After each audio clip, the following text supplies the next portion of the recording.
Ladies and gentlemen, welcome. Episode number 303 of Should I Start a Podcast? My name is Ronsley, and today we're talking with Shawn Walchef. Now, did you ever want to be known by your unique content, the unique content that you create?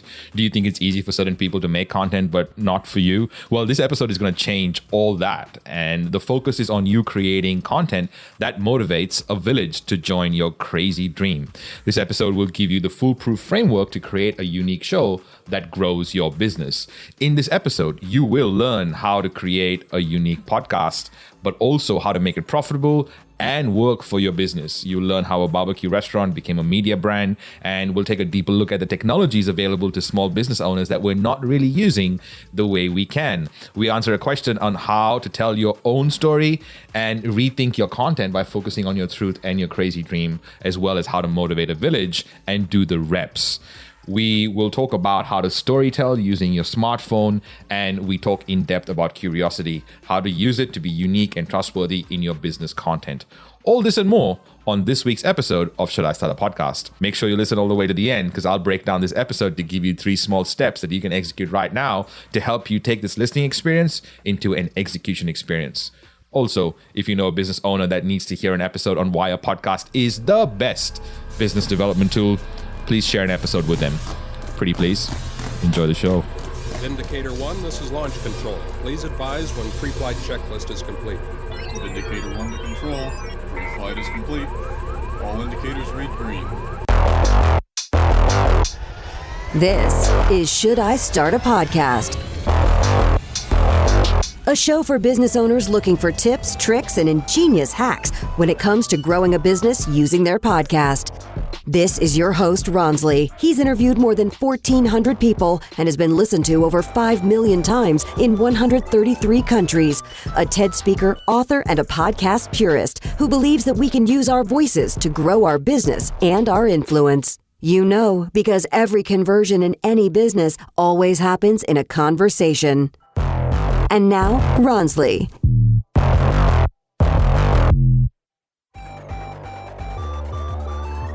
Hello, everyone. Welcome to Podcasting for Business. My name's James Whitaker. Joining me is my man, Ronsley. How you doing, buddy?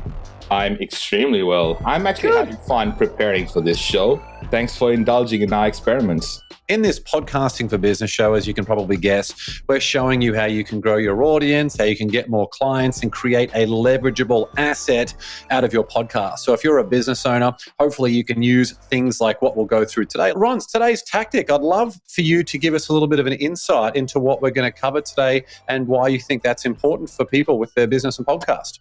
Amazing. So today's tactic is all around the unique podcast framework. It is basically, how do you create a unique podcast for your business?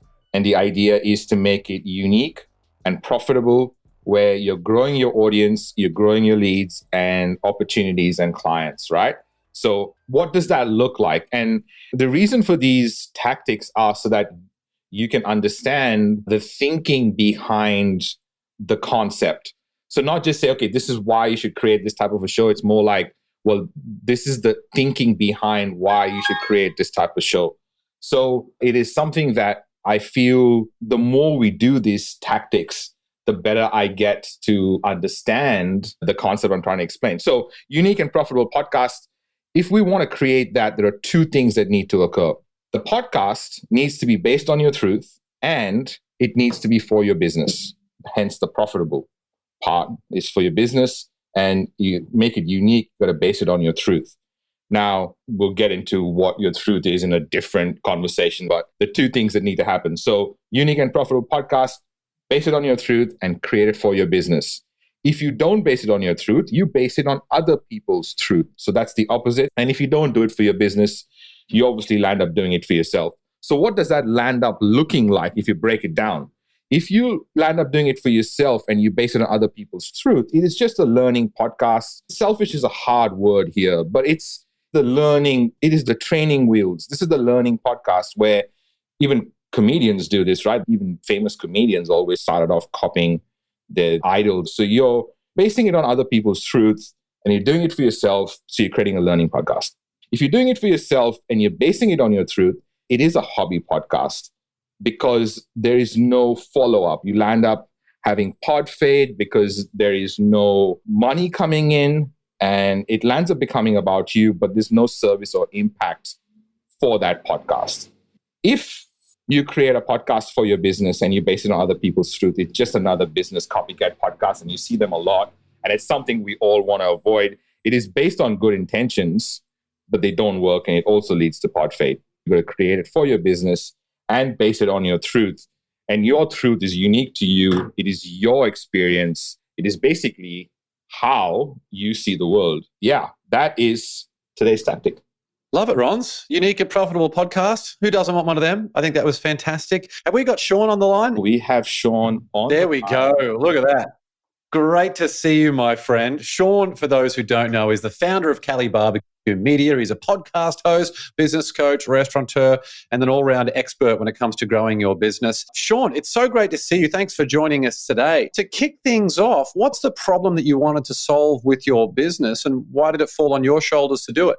The problem that we wanted to solve with our business. So we own a restaurant. We own a barbecue restaurant in San Diego. And once we figured out how to sell great barbecue and once we figured out how to provide great hospitality, we thought that everyone was going to come knocking down our doors and lining up for brisket on NFL Sunday. Ultimately, that didn't happen. And what we realized is that if we didn't tell our own story, no one else would.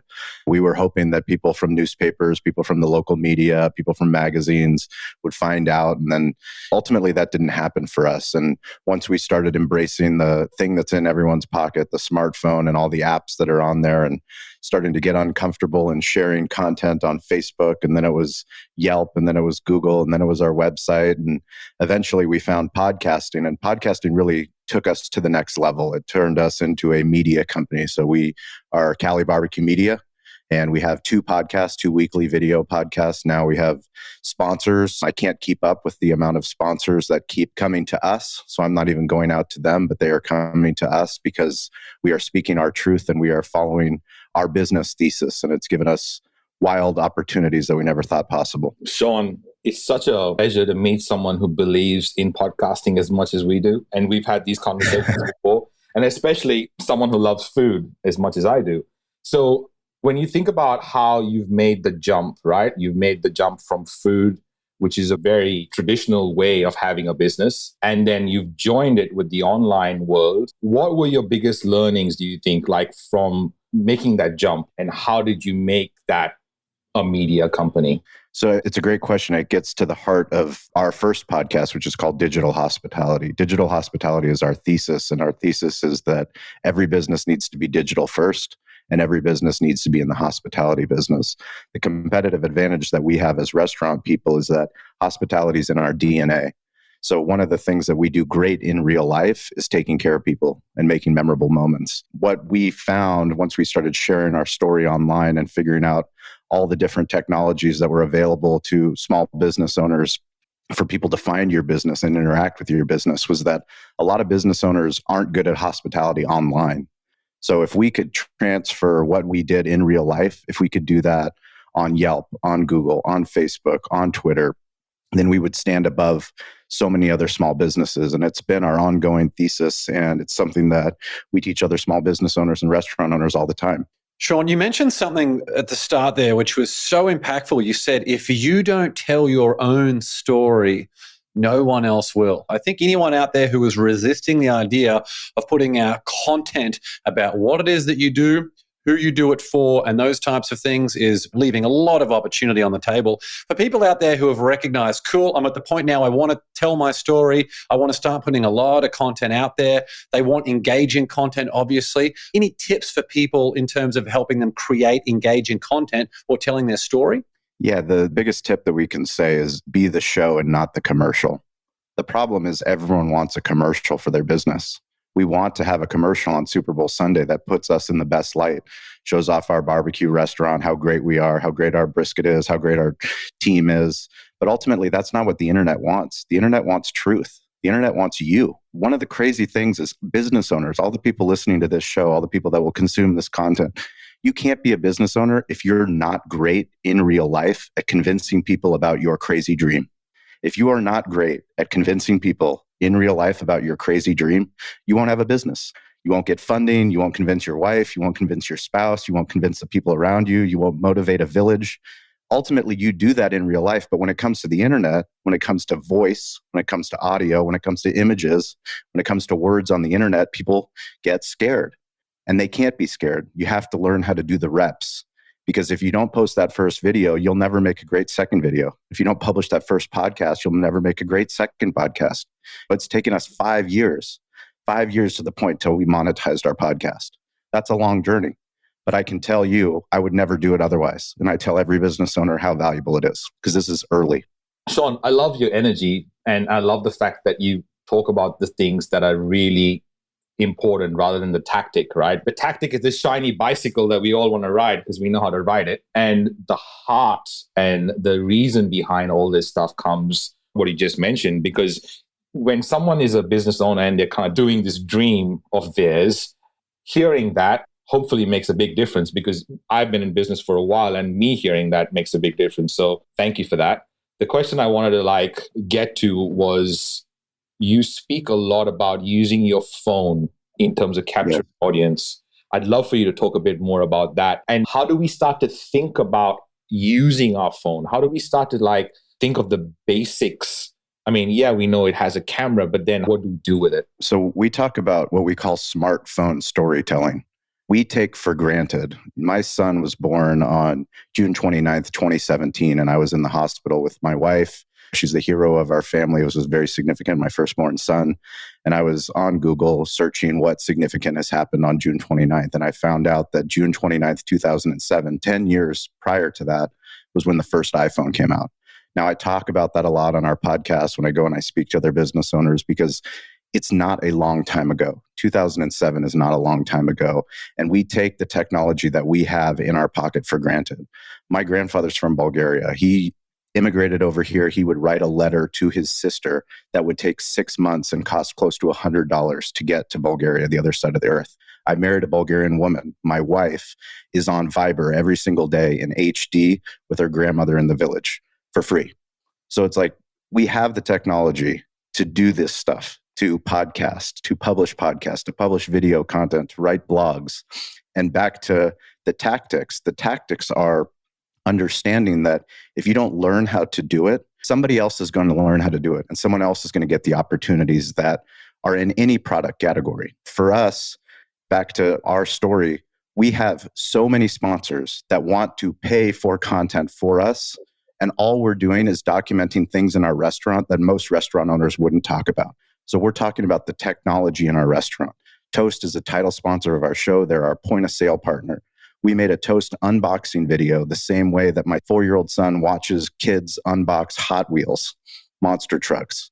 Those kids that he follows, they make $20 million a year on YouTube. But most business owners don't think, if I publish content about my restaurant technology, who's going to care? Well, a lot of people care. Everyone at Toast cares. Every one of their competitors cares. Everybody in restaurant technology cares. And other restaurant owners care, because somebody finally had the courage to share the pain points that they were going through. So huge, Shawn. I mean, Brandon Adams talks on here about the video that you don't post won't help you. We've spoken about today that the podcast you don't publish won't help you. I mean, just having content out there is a massive thing. To finish up, last question. If you had to boil your success down to a single attribute, what would it be? Curiosity. Definitely, it's curiosity and consistency. If you're not curious, if you don't want to do the things, and it's willing to be uncomfortable and look stupid. If I wasn't willing to look stupid, sound stupid, do things that I was uncomfortable with, we would never be where we are today. And I try to encourage that and lead by example for the rest of my team, to know that I'm willing to make a TikTok video, that I'm willing to podcast, and I'm willing to go on stage to share our story. Because back to the beginning, no one's going to tell your story. No one's coming. It's up to you.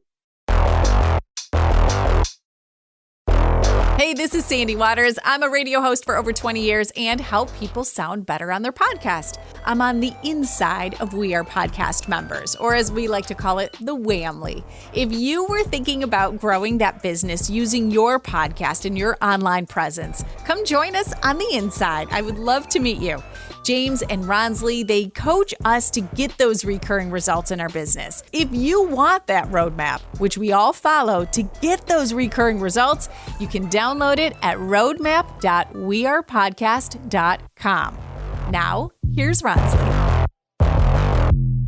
I want to sort of jam on this point, if we may, for a little while, because I think that it is such an important point right there, because we all face it. I don't know whether you still face it, Shawn. I still face it, where I'm like, I've got to put this content out here right now because everyone sees me as the expert and I got to figure it all out right. We've got to look not like we're amateur hour. I don't know where I got that term from, but we've got to make sure that we're not amateur hour. How do you stop that chatter? How do you deal with that chatter in your brain? It's a great question. And I think it's important for people like us that publish a lot of content, that do it all the time. I know James does a great job of sharing his vulnerabilities. I went to MureTech, a Vegas conference for multi-unit restaurants. I got asked to speak because of the content that we do on our podcast, because of posting videos on LinkedIn. And when I was there before my speech, I was like, I'm going to do a quick selfie video, 60 seconds, talking about where I am, documenting that I'm going to be giving this speech today, tag our partners, talk about our technology partners. And I didn't want to do it. Literally, I didn't feel like doing it, but I pushed through it. I hit record. I wasn't really happy with it. And obviously, the more takes that I do, that always the worse it gets. But ultimately, what did I do? I published that video. And I was one of the only speakers that published that video. It got shared by the organizers. It got shared by the tech companies we were talking about. It's given me opportunities to go and do other stuff. And it's crazy because after 14 years of doing all this different stuff on my smartphone, I still run into it. But ultimately, I know that if I don't hit publish, no one else will. And it's crazy too, because I want the video to do well, but I don't even care. I just did a video on TikTok that didn't do well about going to Chicago for National Restaurant Association. But I know that no one else is on TikTok creating content for that.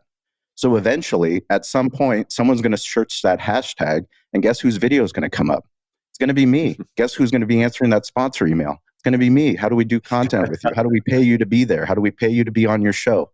All of that stuff, like, we're so early. So whoever's listening to this, like, we say, stay curious, get involved, ask for help.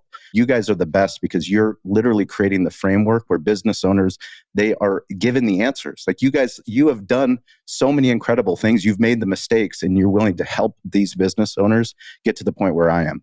Dude, I want to commend you on a whole bunch of things because it's like you're speaking my language, right? It's just so on point. I feel that when you're talking about this journey, I really want to ask you this particular question because you found so many cool ways to monetize your podcast, if you think about it.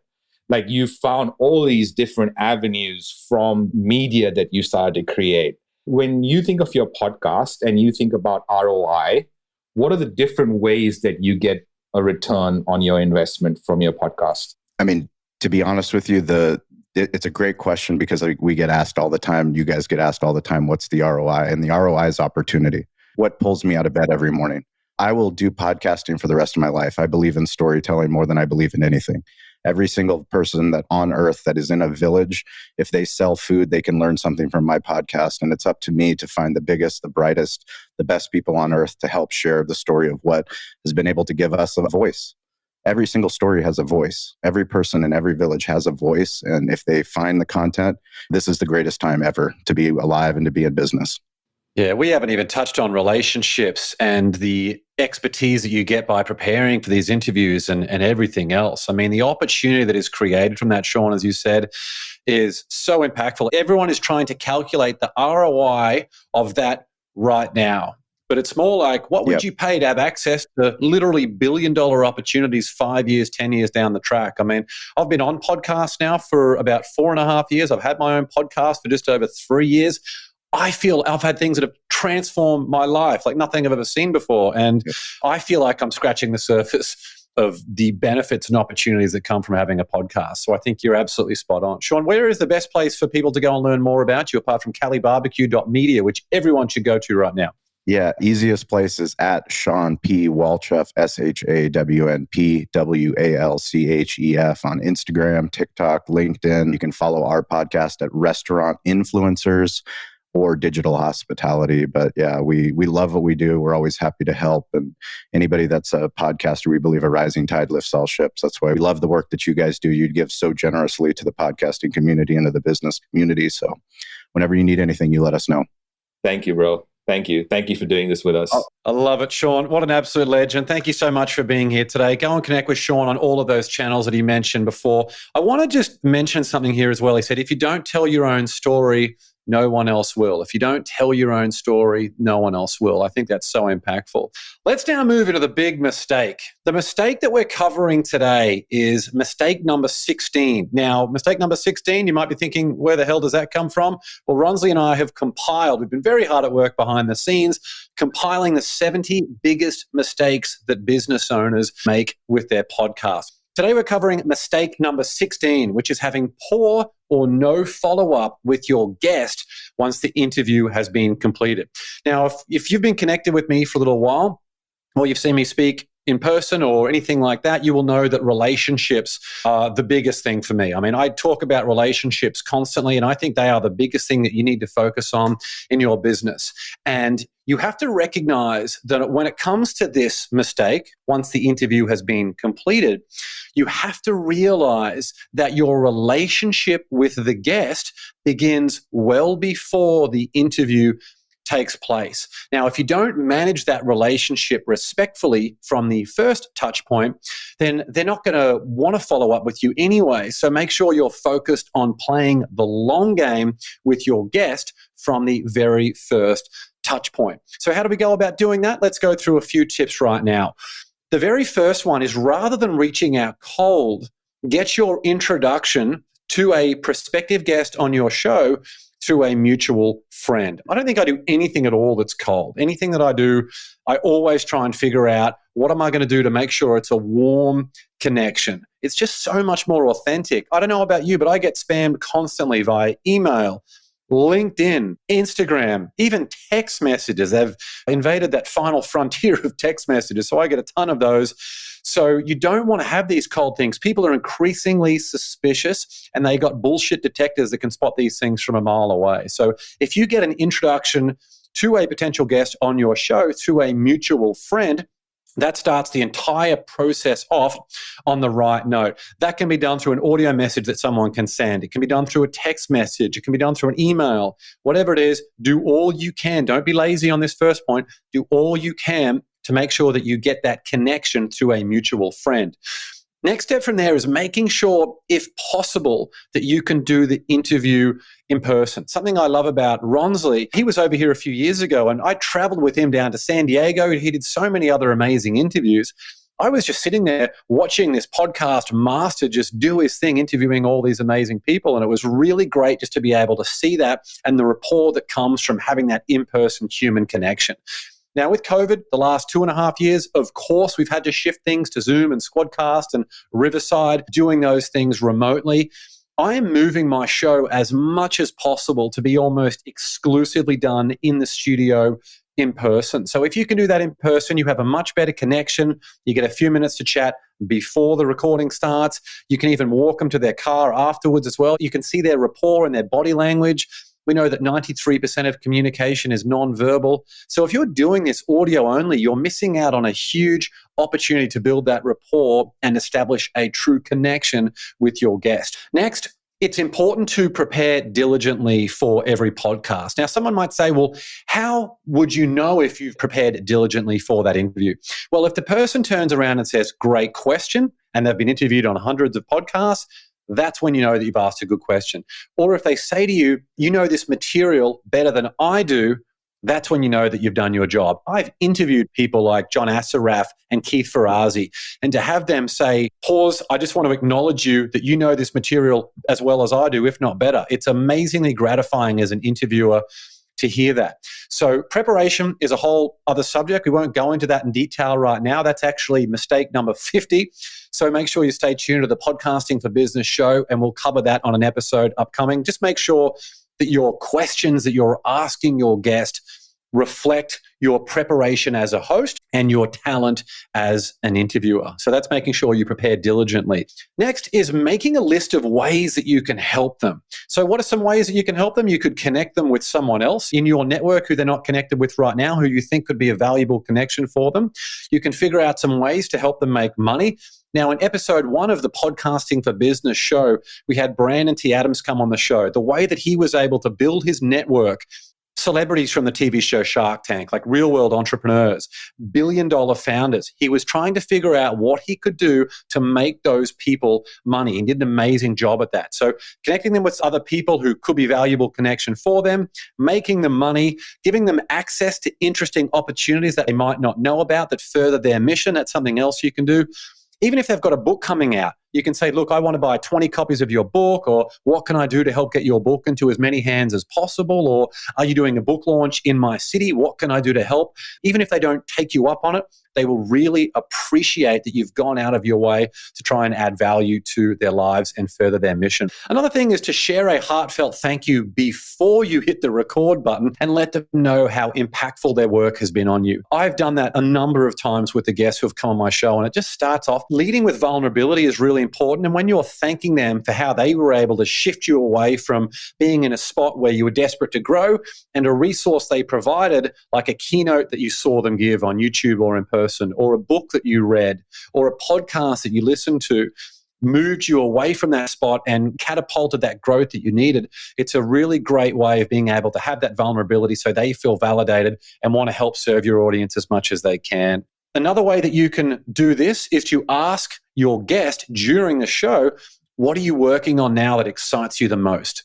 When you do that, they will tell you exactly how they're allocating their time, what's most important to them. And if you've got an imaginative brain, which all of you should, if you're a business owner with the podcast, you can figure out, you can connect the dots in terms of what you can do to help them further that mission. But if you don't know what work they're doing and what excites them the most, it's very difficult for you to be able to do that. Rons? It's really fascinating that most of us are not prepared for that, because I feel like podcasters go through so much effort to make the show, to create the show notes, to make all these things happen, but forget the basics of the relationship with the interview of the guest that they can potentially like leverage a lot from. I need to hang out with you guys much more, because every time I hear you speak, you give me a nugget, you give me something, you give me some gold, because you're such an experienced podcaster. You're so great at what we call hospitality. I mean, you're doing hospitality in real life when you're doing those in-person interviews, and the due diligence that you do. I know Tim Ferriss is one of your idols, one of your mentors, guy that you look up to. The amount of work that he does to interview Arnold Schwarzenegger. He doesn't want to ask Arnold Schwarzenegger a question that he's answered 700 times. So what does he do? He digs through every single piece of content on the internet. He talks to friends of friends. He does so much work, but that work creates an oh shit moment for Arnold Schwarzenegger. Tim has a special place in Arnold's heart because of the work that he did. And that's exactly what you're talking about. That's why you have deep relationships. That's why Ronsley has deep relationships. That's why you guys asked me to hang out on Clubhouse. You asked me to do a live. Whatever you need, I'm going to be there for you, because I know that you guys respect my time. You respect my mission, what I'm trying to accomplish. And what great questions. What are you working on that excites you the most? Such an easy question that I don't ask, that I will use. I'm going to take from James and start to use. It's close to the what pulls you out of bed every morning. So many people go through the motions, but the people that I want to interview, the people that inspire me and the people that move me, they get pulled out of bed. They can't stay in bed.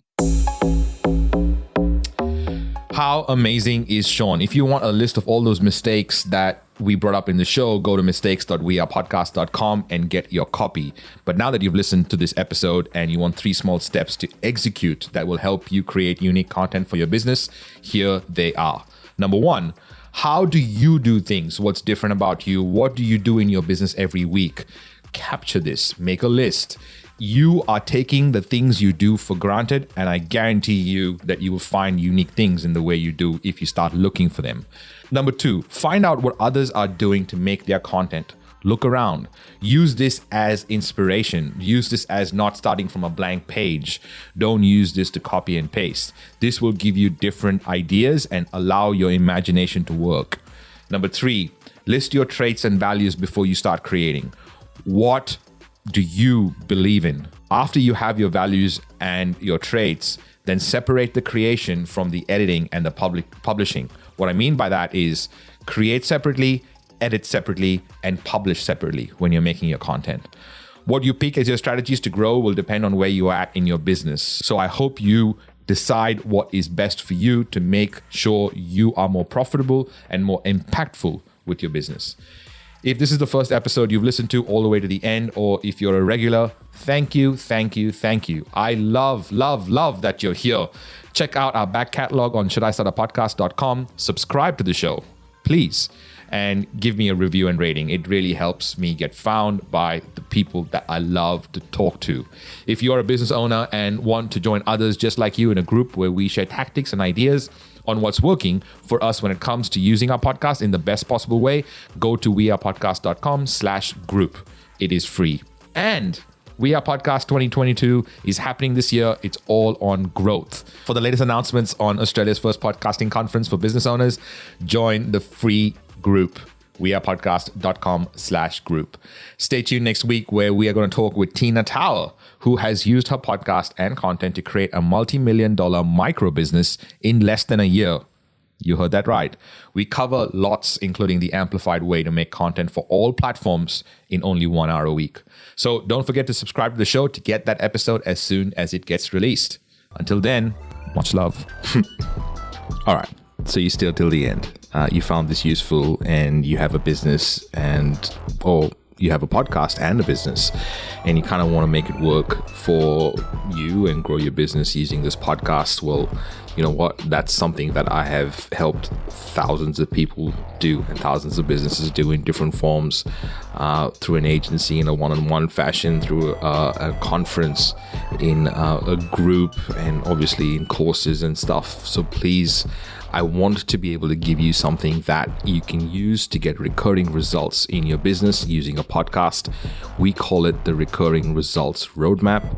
It is years of putting this in practice. It is the blueprint to get results and recurring results using a podcast. If you'd like that, send me a message, ronsley@gmail.com. I want to hear from you. I want to hear your voice, or want to hear from you. So if you've listened to this and you want that roadmap, please send me an email, ronsley@gmail.com. I want to hear from you. Much love. I'll see you in the next episode.